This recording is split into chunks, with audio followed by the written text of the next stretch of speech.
मी चॅनलवरती कोणत्याही प्रकारच्या टिप्स देतो किंवा माझा कोणताही प्रीमियम ग्रुप नाही। माझे सर्व व्हिडिओ जे असतात ते एज्युकेशनल पर्पजसाठी असतात। जय हिंद मित्रांनो, मी दीपक पुन्हा एका नवीन व्हिडिओमध्ये तुमचं सर्वांचं खूप स्वागत आहे। तर मित्रांनो, आज पुन्हा आपण एका स्टॉकचं टेक्निकल ॲनालिसिस करणार आहोत। तर त्या स्टॉकचं नाव आहे ॲक्सिस बँक। तर ॲक्सिस बँकेमध्ये कोणत्या महत्त्वाच्या लेवल असणार, स्टॉक आता कोणत्या लेवलपर्यंत जाऊ शकतो, येणारे हर्डल कोणते असणार स्टॉकमध्ये, त्यानंतर कोणते महत्त्वाचे सपोर्ट असणार स्टॉकमध्ये, त्या सर्व गोष्टींचा अभ्यास आजच्या व्हिडिओमध्ये आपण या ठिकाणी करणार आहोत। तर व्हिडिओ नक्की शेवटपर्यंत बघायचा आहे।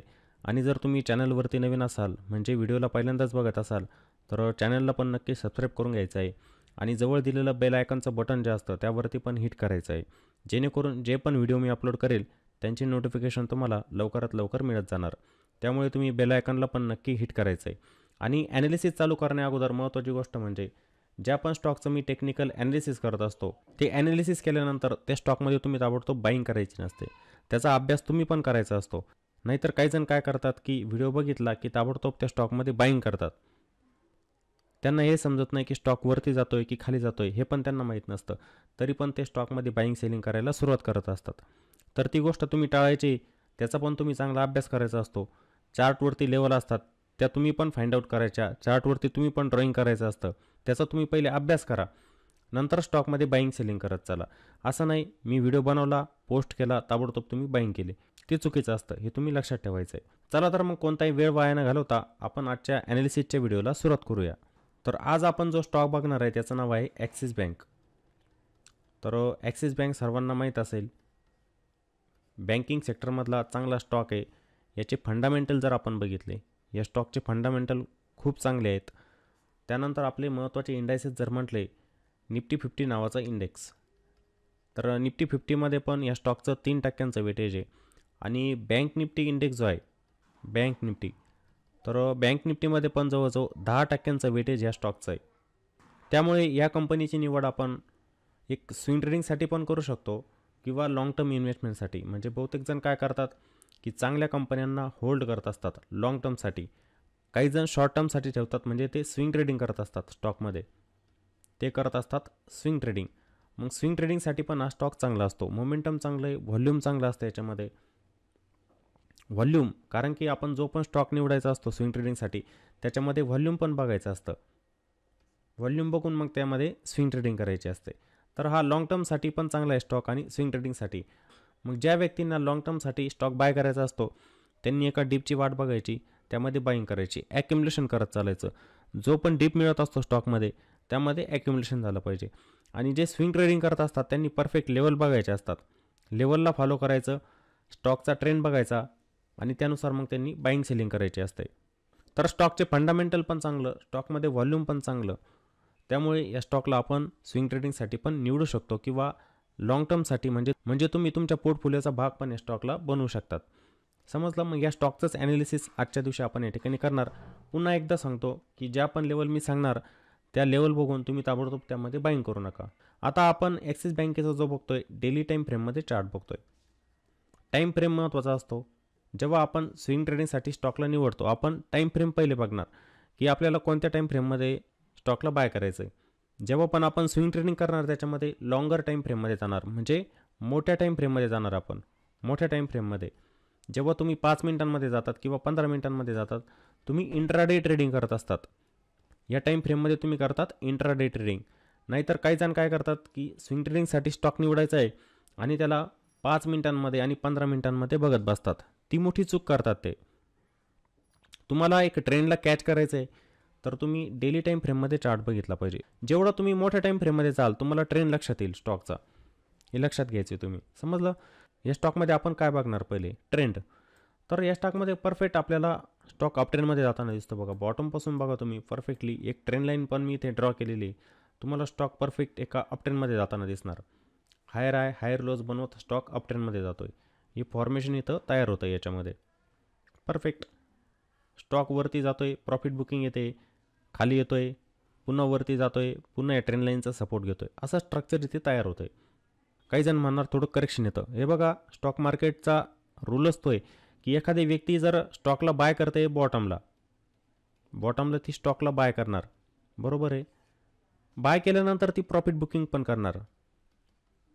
प्रॉफिट बुकिंग म्हणजे जर तुम्ही स्विंग ट्रेडिंग करताय तुम्ही जर 800 रुपयाला स्टॉक बाय केलेला आहे आणि तो जातो आहे 900 रुपयाला, तुम्हाला 100 रुपयांचं प्रॉफिट होत असतं, तर ते प्रॉफिट तुम्ही बुक करणारच, स्टॉकला सेल करून टाकणार. सेल केलं म्हणजे काय, स्टॉकच्या किमती खाली येत असतात.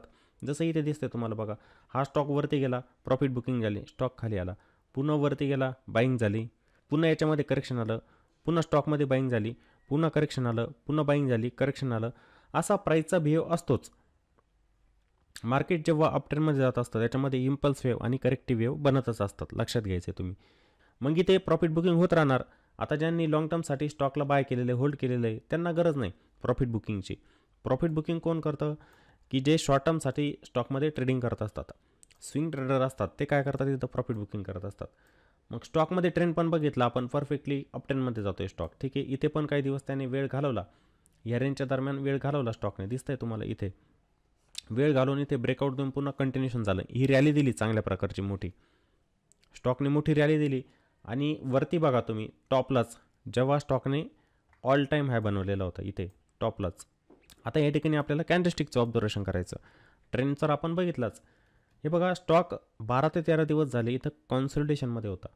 आता इथे दोन पॉसिबिलिटी बनतात, की स्टॉकने एक चांगल्या प्रकारचा मूव दिला, मोमेंटम चांगला होता, मोमेंटम ब्रेक नव्हता, म्हणजे प्रिव्हियस कॅन्डलच्या लोला स्टॉक एकदा ब्रेक करत नव्हता. इथे दिसते तुम्हाला प्रत्येक दिवसाचं बघा फॉर्मेशन कसं होतं आहे. आणि टॉपलाच आता इथपर्यंत जेव्हा स्टॉक आला, आता असा सेटअप मी तुम्हाला बहुतेक वेळेला दाखवलेला आहे. आपण जेव्हा लाईव्हवरती असतो त्या गोष्टी मी तुम्हाला सांगत पण असतो, की ही कॅन्डल बनली बघा. जोपर्यंत हा चार्ट समजा बनलेलाच नाही, हा चार्ट बनलेला नाही, तर ही जी कॅन्डल बनली होती हिला आपण म्हणत असतो hanging man candlestick pattern. Hanging man candlestick pattern आपण त्याला म्हणत असतो, बरोबर आहे. पण इथं काय झालं, पुन्हा फॉलोअप बाईंग आली, दुसऱ्या दिवशी स्टॉक पुन्हा वरती दिसला आपल्याला, स्टॉक वरती गेला, पण तिथे पण एक कॅन्डलस्टिक पॅटर्न बनला, त्याला आपण म्हणतो शूटिंग स्टार असा पॅटर्न बनला.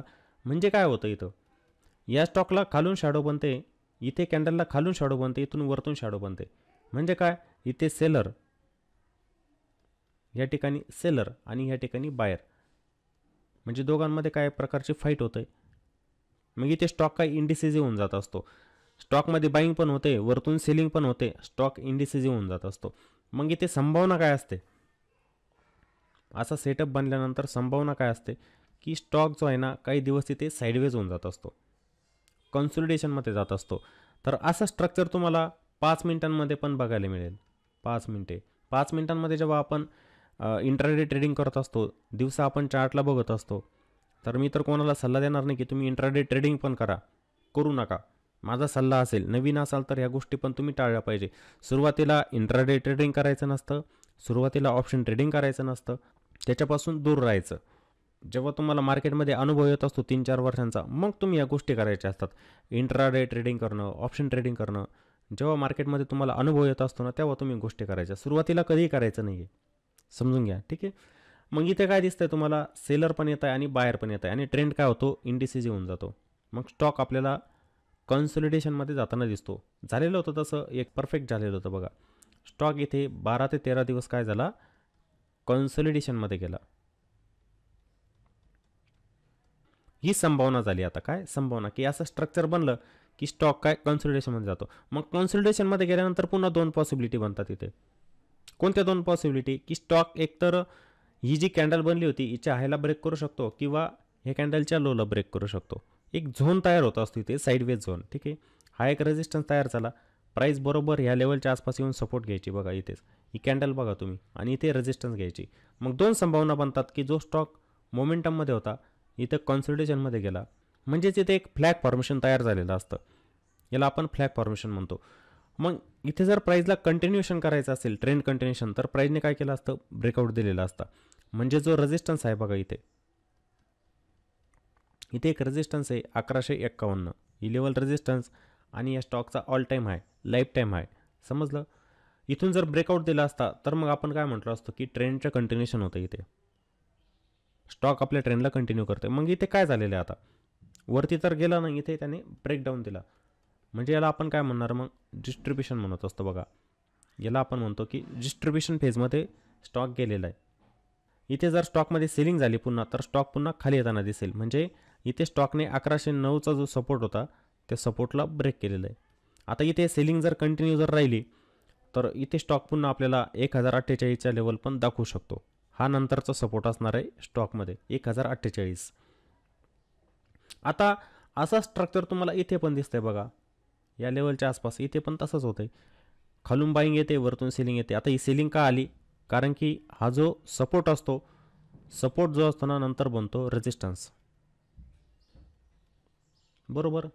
त्याच ठिकाणी प्राईसचं काय आलेलं आहे, रिजेक्शन आलेलं आहे. आता इथे सेलिंग काय वाढणार? जेव्हा हे कॅन्डलचा लो ब्रेक होईल पुन्हा. हा लो पण मी तुम्हाला सांगतो, हे बारकावे असतात कॅन्डलस्टिकचे, हे बघायचे असतात प्रत्येकाने. बहुतेक जण हे बघत नाही. प्राईसचा बिहेव कसा असतो ना, हे बहुतेक जणांना माहीत नसतं. 1078ची लेवल असणार ती, ही लेवल बघा 1078. हे कॅन्डलस्टिकचे बारकावे असतात, हे तुम्ही बघितले पाहिजे.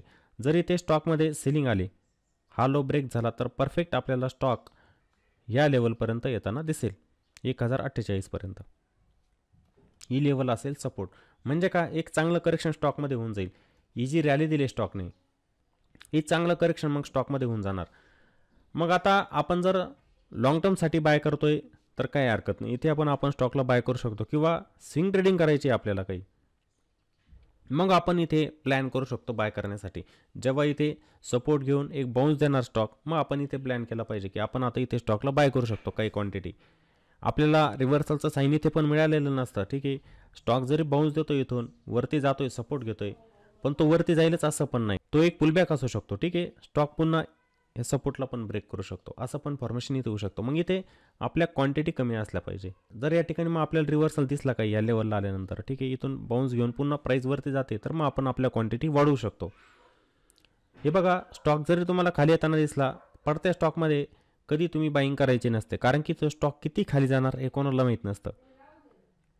मग जी तुम्ही स्विंग ट्रेडिंग करत असतात, तो स्टॉक तुमचा स्विंग ट्रेडिंगचा होऊन जात नाही, तो तुमच्या पोर्टफोलिओचा भाग बनून जातो. चला, तुम्ही एक फंडामेंटल कंपनी निवडलेली, काही प्रॉब्लेम नाही, तुम्ही तिला होल्ड करू शकता. पण एखादा असा स्टॉक निवडला जो पेनी स्टॉक असेल, बहुतेक जण पेनी स्टॉक पण बाय करतात बघा, पेनी स्टॉक पण बाय करत असतात स्विंग ट्रेडिंगसाठी. तसं करायचंच नसतं पहिली बात म्हणजे. पण जर तुम्ही पेनी स्टॉकमध्ये असं केलं आणि तो पडत जातोय स्टॉक, कंटिन्युअसली डाऊन ट्रेंडमध्ये येतोय, खाली येतोय आणि तुम्ही थांबलं, तर तुम्हाला काही वेळेला त्या स्टॉकला 2 वर्ष, 4 वर्ष, 5 वर्ष पण होल्ड करावं लागू शकतं. फंडामेंटल कंपनी, तिच्यामध्ये रिकव्हरी येणार, तो स्टॉकवरती पण जाणार, प्रॉफिट देऊन जाणार. पण अशा वेगळ्या स्टॉकमध्ये जर तुम्ही स्ट्रॅटेजी वापरली तर तुम्हाला तिथं नुकसान होऊ शकतं. त्यामुळे रिव्हर्सल बघायचा असतो, लेवल बघायचे असतात की हा स्टॉक कोणत्या लेवलला आल्यानंतर सपोर्ट घेऊ शकतो, मग मी त्या सपोर्टला स्टॉकला बाय केला पाहिजे. तर ती लेवल आपल्यासाठी काय असणार मग 1048. या ठिकाणी मग स्टॉकमध्ये बाईंग येऊ शकते. जसं मी तुम्हाला खाली स्ट्रक्चर दाखवलं होतं बघा इथे, या ठिकाणी की स्टॉक कसा वरती जातो, हे बघा इथे, हे बघितलं तुम्ही. स्टॉकमध्ये एक चांगली रॅली आली, सेम तशाच प्रकारचं इथे पण कॉन्सोलिडेशन झालेलं होतं, जसं इथे होतंय बघा, हे बघा इथे होतंय. स्टॉकने ब्रेकडाऊन दिला, पण या ठिकाणी स्टॉकने रिव्हर्सल दिला होता, त्याचं कंटिन्युएशन नाही झालं इथं, तो खाली आला नाही डाऊन ट्रेंडमध्ये, तो वरती गेला, पुन्हा वरती गेला, इथे पुन्हा एक करेक्शन आलं बघा त्याच्यामध्ये, पुन्हा स्टॉकने आपल्या ट्रेंडला कंटिन्यू केलं इथून. हा प्राईसचा बिहेव असतो, हा तुम्हाला ओळखता आला पाहिजे. इथे पण असं होऊ शकतं की असं नाही की कंटिन्युअसली खाली येऊ शकतो स्टॉक, तुम्हाला तो इथूनच रिव्हर्सल देताना दिसू शकतो. म्हणजे जर स्टॉक 1109च्या वरती सस्टेन झाला, पुन्हा इथे हा कन्सोलिडेशनमध्ये होता, ब्रेकडाऊन दिला, इथून जर त्याचा रिव्हर्सल झाला आणि ह्या रेजिस्टन्स लेवलच्या वरती निघून गेला स्टॉक 1109च्या वरती, तर पुन्हा तुम्हाला स्टॉक वरती जाताना दिसेल. म्हणजे एक करेक्शन होईल. मग एक छोटंसं वरती गेला स्टॉक, ही थोडी प्रॉफिट बुकिंग आणि स्टॉकचं कंटिन्युएशन. 1151च्या लेवलला जर स्टॉकने ब्रेक केलं तर पुन्हा एक फ्रेश बाईंग आपल्याला स्टॉकमध्ये येताना दिसू शकते 1151च्या वरती. म्हणजे स्टॉकचा ऑल टाईम आहे. असं नाही की स्टॉक 1048ला असेल, तो इथून पण रिव्हर्सल देऊ शकतो. आता स्टॉकमध्ये जास्त विकनेस केव्हा येणार आहे हे पण लक्षात ठेवायचं असतं तुम्ही, की स्टॉकमध्ये विकनेस केव्हा येऊ शकतो. इथे बघा तुम्हाला एक झोन दिसतोय, ही लेवल, जिथे स्टॉक प्रत्येक वेळेला येऊन रेजिस्टन्स घ्यायचा बघा, इथे येऊन रेजिस्टन्स घ्यायचा. आता ही लेवल पहिली होती ना रेजिस्टन्स, ती आपल्यासाठी सपोर्ट बनेल. म्हणजेच तो एक डिमांड झोन तयार होत असतो इथे. ही लेवल एक डिमांड झोन तयार होणार इथं. म्हणजे स्टॉक जर आला समजा 4-5 दिवसामध्ये ह्या लेवलच्या आसपास, तर इथून बाउन्स घेण्याचे चान्सेस त्याचे जास्त असतील. इथून सपोर्ट जर घेतला तर पुन्हा तो चांगला रिव्हर्सल इथून देऊ शकतो, चांगलं रिव्हर्सल स्टॉकमध्ये मिळू पण शकतो इथे 1048च्या आसपास. जेव्हा स्टॉक 1048च्या लेवलला ब्रेक करेल, म्हणजे इथून ब्रेकडाऊन देणार. असं नाही की रिव्हर्सलच देईल. इथे आला, थोडा बाउन्स घेतलेला आहे. इथे जर स्ट्रेंथ नसेल, बाईंगचं प्रेशर नसेल, सेलिंगचं असेल, तर स्टॉक पुन्हा आपल्याला इथून असा ब्रेकडाऊन देताना दिसू शकतो 1048च्या खाली. मग इथे स्टॉकमध्ये थोडी विकनेस येऊ शकते. या लेवलला स्टॉकमध्ये विकनेस येऊ शकते. पण पुन्हा ही ट्रेंड लाईन येते बघा. पुन्हा ट्रेंड लाईनच्या आसपास स्टॉक सपोर्ट घेऊ शकतो.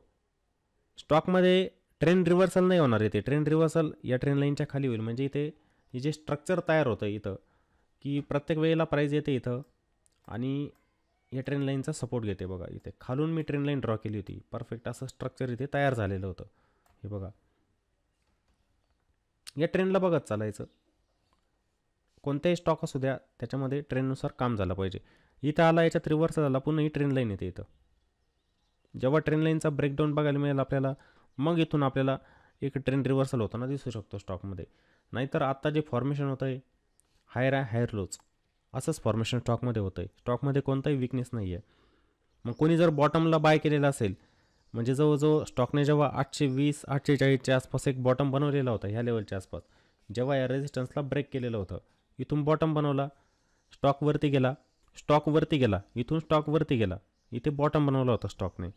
मग ज्यांनी इथं बाय केलेलं असेल स्टॉकमध्ये, त्यांनी सेल केव्हा करायला पाहिजे ही गोष्ट सांगतो. आणि अजून एक चार्टवरती मला दिसलं, आता हे ॲनालिसिस करता करता ही गोष्ट दिसलेली, तुम्हाला सांगतो मी 2 मिनटात सांगतो मी ती गोष्ट. पहिले आपण प्रॉफिट बुकिंगचं, की कोणी जर 820 840ला स्टॉक बाय केलेला आहे, तर त्यांची स्ट्रॅटेजी कशी असली पाहिजे, इथं प्रॉफिट त्यांनी केव्हा बुक केला पाहिजे. असं नाही की तुमचा स्टॉक कंटिन्युअसली खालीच येणार आहे. जी स्टॉकने या ठिकाणी रॅली दिली बघा, ठीक आहे, आता या ठिकाणी जर स्टॉकमध्ये पुन्हा बाईंग येत असेल, बाईंग आली पण ह्या हायला स्टॉक ब्रेक करत नाही आहे, तिथूनच काय सेलिंग येते पुन्हा. म्हणजे इथे असं एक डबल टॉप फॉर्मेशन तयार होईल, त्याला आपण एम पॅटर्न म्हणत असतो. असा पॅटर्न तयार झाला आणि स्टॉकने तर इथे स्टॉक जर ह्या लेवलच्या खाली जात असेल, पुन्हा 1090ची लेवल असू शकते ती, मग तुम्ही काय केलं पाहिजे, तुमचं प्रॉफिट बुक केलं पाहिजे. तुम्ही म्हणणार की स्टॉक आता इथे वीक होतं आहे, हे जे फॉर्मेशन तयार होतं आहे, निगेटिव्ह फॉर्मेशन तयार होतं आहे स्टॉकमध्ये, या नेकलाईनच्या खाली पण स्टॉक येतो आहे, मग मी माझं प्रॉफिट बुक करून टाकलं पाहिजे. तुमच्याजवळ ज्या क्वांटिटी असतात, प्रॉफिट बुक करणं म्हणजे काय, तुम्ही जर 100 क्वांटिटी बाय केलेली असतील, तुम्हाला प्रॉफिट होतं आहे, त्या क्वांटिटीला तुम्ही सेल करणं, प्रॉफिटमध्ये आल्यानंतर त्यालाच आपण म्हणतो प्रॉफिट बुकिंग करणं. आता प्रॉफिट बुकिंग करणं, काही जणांचा गैरसमज होतं की जर तुम्ही 800 रुपयाला स्टॉक बाय केलेला आहे आणि तो स्टॉक 840 रुपयाला गेला, म्हणजे तुम्हाला प्रॉफिट किती रुपयांचं होतं, 40 रुपयांचं. फक्त हे 40 रुपये बुक करणं म्हणजे प्रॉफिट बुकिंग नाही, समजलं. पूर्ण क्वांटिटी ज्या असतात ना तुमच्या, त्या सेल करून टाकणं, ते तुमचं प्रॉफिट बुकिंग असतं. आता थोडं प्रॉफिट बुक करणं म्हणजे काय, त्याला आपण म्हणतो पार्शियल प्रॉफिट बुकिंग करणं. ही वेगवेगळे शब्द असतात, लक्षात ठेवा, समजलं. मग इथे तुमची स्ट्रॅटेजी असली पाहिजे की मी स्टॉकला सेल करून टाकलं पाहिजे, कारण की इथे सेलिंगचं प्रेशर मग वाढेल. आणि हाय जर ब्रेक केला वरती 1151चा, तर त्याच्यामध्ये फ्रेश बाईंग येणार आणि वरच्या लेवल तुम्हाला मग स्टॉकमध्ये बघायला मिळतील, लक्षात घ्या, ठीक आहे. आता एक गोष्ट मी तुम्हाला इथे चार्टवरती दाखवणार होतो, मागे जशी घडलेली होती तशीच इथे पण होऊ शकते. आता ते मला इथे चार्ट बघितल्यानंतर लक्षात आलं, इथं मी चार्ट अगोदर पण ड्रॉ केलेला होता बघा. हे बघा, इथे बघा, इथे पण स्टॉकने कसा वेळ घालवला दिसतंय तुम्हाला. या लेवलला आल्यानंतर काय सेलिंग रेजिस्टन्स घ्यायचा बघा, स्टॉक इथे दिसतंय तुम्हाला. फायनली इथे ब्रेकआउट दिला, ब्रेकआउट देऊन स्टॉक वरती गेला, पुन्हा परफेक्ट ह्याच लेवलला येऊन सपोर्ट घेऊन तो वरती गेलेला होता. म्हणजे काय, ट्रेंडचं कंटिन्युएशन झालं. 3 वेळेला इथे रेजिस्टन्स घेतला, नंतर ब्रेकआउट दिल्यानंतर स्टॉकने बरोबर या लेवलला सपोर्ट घेतला. म्हणजे ही जी लेवल होती ना रेजिस्टन्स, ती नंतर सपोर्ट बनली. हा सप्लाय झोन होता पहिला, तो नंतर काय बनला, डिमांड झोन. हा डिमांड झोन बनला. हेच मला तुम्हाला इथे दाखवायचं होतं आणि तेच इथे होऊ शकतं. मग याच लेवलला ते होऊ शकतं बघा. इथे स्टॉक काय घ्यायचा, रेजिस्टन्स. इथे बघा, या लेवलला स्टॉक काय घ्यायचा, रेजिस्टन्स घ्यायचा, बरोबर आहे. मग आता स्टॉकने इथे ब्रेकआउट दिलेला आहे, तो इथे सपोर्ट घेऊ शकतो. स्ट्रक्चरमध्ये काही फरक वाटतोय का तुम्हाला, ठीक आहे, फक्त तिथे जास्त वेळ घालवला, पण सेम स्ट्रक्चर इथे पण चार्टवरती तयार झालेलं आहे. तर कोणत्याही कंपनीचा चार्ट असू द्या किंवा इंडेक्सचा असू द्या, हे पॅटर्न रिपीट होत असतात. ही ॲक्टिव्हिटी जी असते ना बायर सेलरची, याच्यामध्ये रिपीट होत असते ती, तुम्हाला फरक जाणवणार नाही काही. सेम तसंच फॉर्मेशन इथे पण झालेलं आहे. जर आला स्टॉक इथे, तर 1048ला बरोबर स्टॉक काय घेऊ शकतो, सपोर्ट घेऊ शकतो, इथूनच तो रिव्हर्सल देणार. मग ही आपल्यासाठी संधी असणार. 1048ला रिव्हर्सल दिसला, स्टॉकला आपण बाय केलं पाहिजे. इथे जेव्हा 1048च्या खाली जाईल प्राईस, स्लिप व्हायला लागेल, मग स्टॉक वीक होऊ शकतो. तोपर्यंत स्टॉकमध्ये विकनेस नाही किंवा त्याच्यामध्ये ट्रेंड रिव्हर्सलचं कोणतंच साईन नाही. ठीक आहे, अशी प्रॉफिट बुकिंग येत असते स्टॉकमध्ये, समजलं. आणि रेजिस्टन्स पण तुम्हाला समजलेला असेल, 1151चा हा एक रेजिस्टन्स आहे आणि सपोर्ट 1048चा. स्टॉक चांगला आहे, फंडामेंटल त्याचे चांगले, निफ्टीमध्ये वेटेज चांगलं, बँक निफ्टीमध्ये पण वेटेज चांगलं आहे. आपण लॉंग टर्मसाठी पण स्टॉकला ठेवू शकतो किंवा याच्यामध्ये स्विंग ट्रेडिंग करू शकतो. व्हॉल्यूम चांगलं असतं, त्यामुळे अडचण नाही आहे स्टॉकमध्ये. ठीक आहे, तर तुम्ही पण अशाच प्रकारचं ॲनालिसिस स्टॉकचं करायचं असतं. स्टॉक सिलेक्शन खूप महत्त्वाचं असतं आणि एंट्री खूप महत्त्वाची असते. जेव्हा पण तुम्ही स्टॉकला बाय करतात, कोणत्या लेवलला बाय करायला पाहिजे ती एंट्री खूप महत्त्वाची असते. त्यामुळे ही एंट्री पण बघत चला.